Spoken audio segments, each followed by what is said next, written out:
So hello everyone, we are there live on YouTube. मेरे साथ है विशाल यहाँ पर, और विशाल की जो सीए फाउंडेशन की जर्नी है वो अपने आप में बहुत ज़्यादा इंस्पायरिंग है। और वो इंस्पायरिंग क्यों है, इसीलिए वो हम डेफिनेटली विशाल से ही जानेंगे। लेकिन इस सेशन के स्टार्टिंग में ही मैं आप लोगों को एक बहुत ही प्यारी चीज़ बता देती हूँ। हम लोग हमेशा कहते हैं कि there is always a ray of hope जब आपको लगता है कि सारे रास्ते बंद हो गए हैं। लेकिन कई बार हम लोग हमारी एंजाइटी में, हमारी परेशानी में हम वो रे ऑफ होप नहीं देख पाते और हम लोग वही डार्कनेस की तरफ जाते रहते हैं। तो यहाँ पर हमारे पास एक एग्जाम्पल है, जिस स्टूडेंट ने सीए फाउंडेशन सिर्फ क्लियर ही नहीं किया, सारे सब्जेक्ट्स में उसने स्कोर भी अच्छा किया with lot of things which happened around him.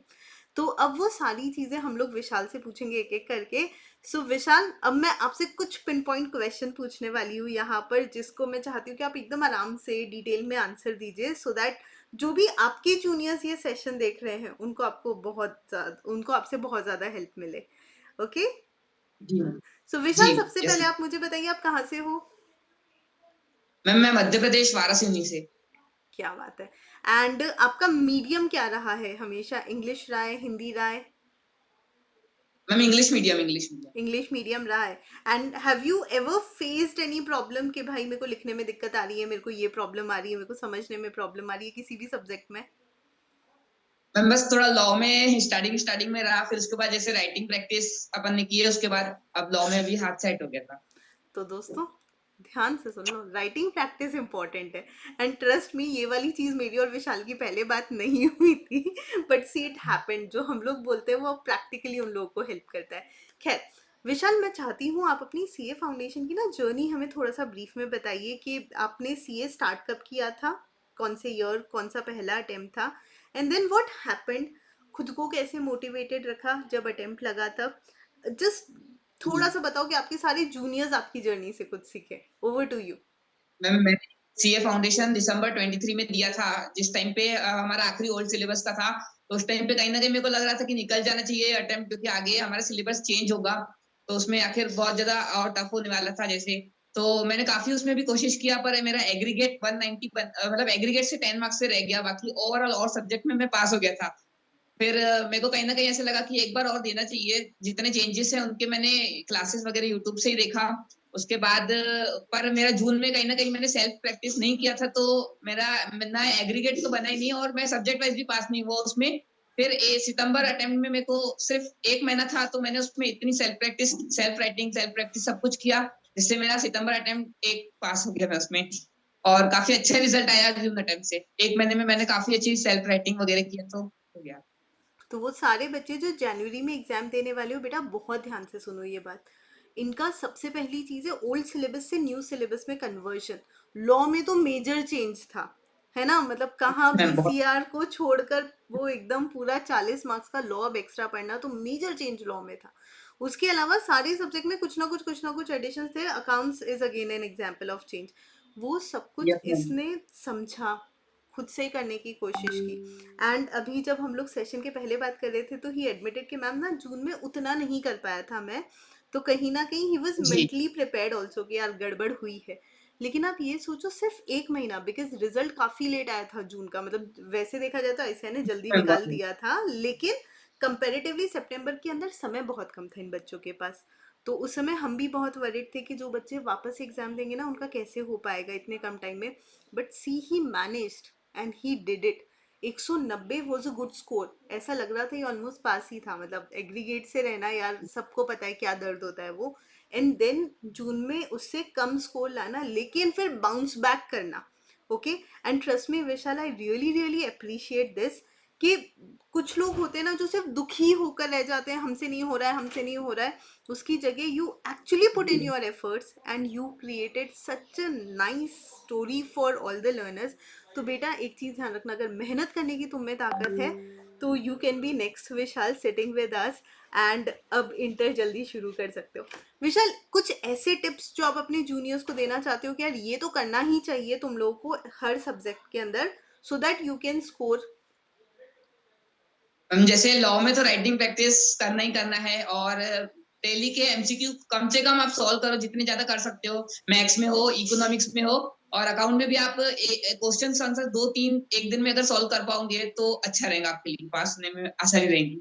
सो आपने देखा इसके आंसर में ना एक बहुत इंपॉर्टेंट चीज थी, प्रैक्टिस।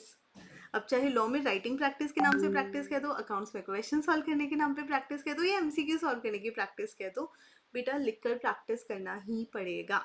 देर इज नो बिना शॉर्टकट टू लिखे सक्सेस, है ना? यस मैम, बिना लिख के कुछ नहीं होगा। सी सो अब मुझे एक और चीज बताओ, इस बार जब आप एग्जाम देकर आए थे विशाल, वर यू वेरी कॉन्फिडेंट कि बस अब तो मैं क्रैक कर ही लूंगा? श्योरिटी थी इस बार? मैम मेरे को लॉ में बस थोड़ा सा ऐसे डर लग रहा था, बाकी मेरे को एग्रीगेट में लॉ के ऐसे लग रहा था कि लॉ में अगर ज्यादा आ जाए तो मेरे एग्रीगेट में दिक्कत नहीं होगी। बाकी सब्जेक्ट वाइज तो मैं कॉन्फिडेंस था इस बार कि मैं सब्जेक्ट वाइज इस बार भी निकाल लूंगा। एग्रीगेट में बस थोड़ा सा डर लग रहा था, पर इस बार निकल गया। हाँ, मतलब वो एक बार क्योंकि हो रखा था शायद, इसलिए आप डरे हुए थे। ओके। मैम इतना ही नहीं, एक और इम्पॉर्टेंट चीज मैं आप लोगों को बताती हूँ। Since he is living in a joint family, family अपनी तरफ से हमेशा सपोर्ट करती है बच्चों को, तब जाके बच्चे कर पाते हैं, है ना? लेकिन आप देखो मैम सेल्फ मोटिवेशन भी कितना हाई रखना पड़ता है कि उतने कम टाइम में ही वाज लाइक कि यार अब तो क्रैक करना है। लेट मी टेल यू, जो जनवरी में देंगे ना, तुम्हारे पास ज्यादा टाइम है जितना टाइम इनके पास था उससे। करेक्ट है? यस मैम, बहुत समय है। Yes okay. तो आप थोड़ा सा अपने एक्सपीरियंस से बता दो कि अब इतने समय में प्रैक्टिस करना चाहिए इन लोगों को, और कोई सजेशन, क्योंकि ऑलमोस्ट लाइक 50 डेज 60 डेज है इन बच्चों के पास, ज्यादा, ये 60 दिन तो है ही। तो उस समय ये लोग क्या करें जो इनके लिए बेस्ट रहे? मैम, जैसे अगर इनकी क्लासेस अगर कंप्लीट हो गई है तो इनको तो राइटिंग प्रैक्टिस लॉ में चालू कर देनी चाहिए। और अकाउंट्स में भी इनको 2-3 क्वेश्चन डेली सॉल्व करने ही करने हैं। और इकोनॉमिक्स में भी कम से कम एमसीक्यू ऐसे सॉल्व करे जैसे उनको कॉन्फिडेंस आए। एमटीपी आरटीपी अभी दे सकते हैं। और पीवाईक्यूज भी मैम सॉल्व करें, जैसे जून अटेम्प्ट का हो गया और अभी वाला हो गया। करेक्ट। जून अटेम्प्ट का भी क्वेश्चन पेपर था। अच्छा था एक्चुअली, काफी अच्छा पेपर था वो। Yes, yes. बहुत अच्छा था। Okay. Last but not the least, कभी ऐसा हुआ कि आपको डिमोटिवेशन फील हुआ और किसी से आपको मोटिवेशन मिला हो? मैम मोटिवेशन तो मैम घर वाले फैमिली से है कि भाई तू कर, हम देखो पूरा सपोर्ट करेंगे। और कभी कभी ऐसे लगता था कि यार अब इतना दिन दिन भर बैठ रहा हूँ पर निकल नहीं रहा है, पर फिर भी घर वालों ने बोला तू करके देख यार, अटेम्प्ट देके देख। मोटिवेट घर वालों ने भी किए बहुत ज्यादा। नहीं, but on a very very serious note, let me tell you, 190 आपका स्कोर बहुत अच्छा था। किस्मत कह दो कि नहीं हो पाया और सिलेबस बदल गया, नहीं तो आप शायद जून ही निकाल लेते। एंड देन उतने यस कम मैम। टाइम में वापस से वो जो आपने बाउंस बैक किया वो बहुत अच्छा। And let me tell you, हर इंसान की लाइफ में कोई ना कोई मोटिवेशन होता है, कभी पेरेंट्स होते हैं, कभी फैमिली होती है, कभी आपके मेंटोर्स होते हैं, जो कि एक बहुत बड़ी हेल्प, बहुत बड़ा रोल प्ले करते हैं। अच्छा, एक और इम्पॉर्टेंट चीज़ मुझे बताओ विशाल, काफ़ी सारे बच्चे ना एक जी। ट्रैप में फंस जाते हैं कि मैं ये वाली बुक कर लूँ, मैं वो वाली बुक कर लूँ, मैं ये कर लूँ। डू यू थिंक वो कभी भी हेल्प करती है या कंफ्यूजन बढ़ाती है? कंफ्यूजन बढ़ाती है मैम, मॉड्यूल सबसे बेस्ट चीज है। सबसे पहले आप मॉड्यूल तो खत्म करो, उसके बाद एमटीपी आरटीपी पीवाईक्यू बहुत है करने को। एग्जैक्टली, आईसीआई के रिसोर्सेज ही कर लोगे तो इतना हो जाता है कि उसके ऊपर तो कुछ करना ही नहीं पड़ता है, राइट? मैंने लास्ट में भी देखा है, बहुत बच्चे आ जाते हैं यूट्यूब में और मैराथन्स में बोलते हैं इस सर की पीडीएफ ले लो, ये ले लो, वो ले लो। वो भी बहुत डिस्ट्रैक्ट करती है एग्जाम के 1-2 दिन पहले कि हम ये पढ़ लेते हैं, वो कर लेते हैं, पर कुछ नहीं होता उससे। Very good. मतलब यहाँ से मैं एक पॉइंट भी पिकअप करती हूँ जो आपने बोला उससे। काफ़ी सारे बच्चे ना पूरे 2 3 6 महीने कहीं और से पढ़े, अचानक से किसी ने आकर बोल दिया भाई तू ये पीडीएफ कर ले, वो ऑल टुगेदर नई चीज़ करने लग जाता है। एंड वो जो नई चीज़ कर यस रहे हैं उसमें अगर कुछ मिस्टेक हुई तो उनको खुद के पढ़े हुए पे डाउट हो जाता है। And then the confusion begins, और वो पूरा कन्फ्यूजन इतना परेशान करता है फिर बच्चों को कि वो एक रीज़न बन जाता है कि तुम्हारा अटेम्प्ट लग जाए।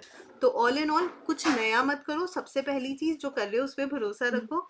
And what he said is truly right, कि आई का भैया स्टडी मटेरियल कर लो, है ना? या फिर जिस यस। टीचर से पढ़े उसके नोट्स कर लो, बिकॉज इन एनी केस लोग सारे टीचर्स उधर से मॉड्यूल से ही सारी चीज़ें लेते हैं। The next important thing is you can do RTP MTP PYQs, which is too much. उतना कर लोगे तो बेटा कितना स्कोर कर लोगे तुम, राइट? बहुत ज्यादा। ओके। एनीथिंग जो positive negative you want to give the message to your juniors? बस अपने टीचर्सों की बात मानते हैं, आपको सक्सेस मिल जाएगी। बढ़िया। इंटर के लिए एक्साइटेड हो? यस मैम, बहुत। Okay, so guys that was a brief session with Vishal, जहां पर हम लोग जेन्युइनली ये डिस्कस कर रहे थे कि क्या बाउंस बैक होता है एग्जाम में, अगर क्लियर ना हो उसके बाद भी, तो बिल्कुल बाउंस बैक होता है। बस आपको अपना डिटर्मिनेशन यहाँ पर स्ट्रांग रखना पड़ता है, and CA is all about hard work and determination. पूरी सीए जर्नी में कई बार ऐसा फील होगा आप लोगों को कि यार आगे कुछ है ही नहीं, and then you will see suddenly एक अलग ही लेवल का सक्सेस। ओके, सो ऐसे और सेशन के लिए आपको हम इस चैनल पे मिलते रहेंगे। प्लीज़ आप एकाग्रता सीए को सब्सक्राइब कर लीजिए अगर अभी तक नहीं किया है तो। लाइक ज़रूर करना इस वीडियो को, अपने दोस्तों के साथ शेयर करना जो डीमोटिवेटेड है, बिकॉज किसी एक स्टूडेंट की जर्नी बहुत सारे लोगों की लाइफ में रे ऑफ होप ला सकती है। And over the top of that I will just say कि अगर आप चाहते हैं and if you feel like यार किसी भी सब्जेक्ट में आपके 40 से भी कम है, तो आई वुड से कि यार फिर तो बेसिक्स ही वापस करो। लेकिन अगर आप विशाल की तरह हो कि जिसका एग्रीगेट में रह गया या बाय चांस क्लियर नहीं कर पाए, तो then come to the practice sessions और the one shot revision sessions, जहाँ पर आप हमारे साथ भी और अलग से भी प्रैक्टिस कर सकते हैं। So all the best guys, thank you so much Vishal. Thank you ma'am.